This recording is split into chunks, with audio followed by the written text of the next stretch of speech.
К началу отопительного сезона готовилась основательно, рассказывает Фатима Дышнеева. Осмотрели состояние труб, кранов и всех батарей в квартире. Так сказать, провели полную ревизию. Но то ли по иронии судьбы или просто по стечению обстоятельств, долгожданное тепло в квартире не появилось, как и у остальных жителей многоквартирных домов по улице Нурадилова.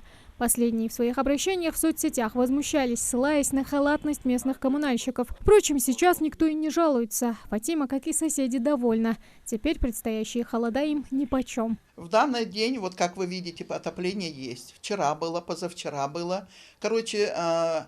Суббота, воскресенье, субботу после обеда, суббота, воскресенье, понедельник, сегодня вторник. Вот вам налицо.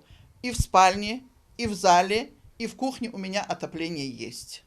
В связи с установившейся теплой погодой начало отопительного сезона по поручению главы города сдвинули на несколько дней. Тогда коммунальщики разработали план поэтапного теплоснабжения Малгобека. Причина такого решения – частые аварии на теплоразводящих сетях. Помимо всего, приходится устранять порывы труб и стояков внутри квартир ежедневно. К сожалению, в период подачи тепла у нас возникает очень много проблем, связанных с жителями нашего города, которые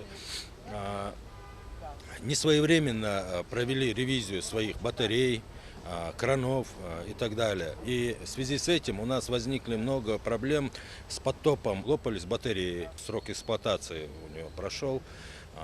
И, к сожалению, в таких участках у нас оказалось более, чем мы ожидали. В городе проложили 600 метров линии теплотрассы. И, со слов Ахмеда Додова, проделаны немалые работы для повышения энергоэффективности и в котельной. 3 котла, один из которых резервный, в исправном состоянии и обеспечивает теплом 47 многоквартирных домов, 6 образовательных и детских учреждений. Сегодня состояние самой котельной, химводоочистка, которая проводится, у нас, в принципе, на хорошем уровне. Неудобства горожан уже позади, чего не скажешь о трудностях коммунальщиков. Ведь впереди работы по устранению порывов в квартирах, во избежание которых они дают рекомендации пользоваться автоматическими клапанами для вытравливания воздуха.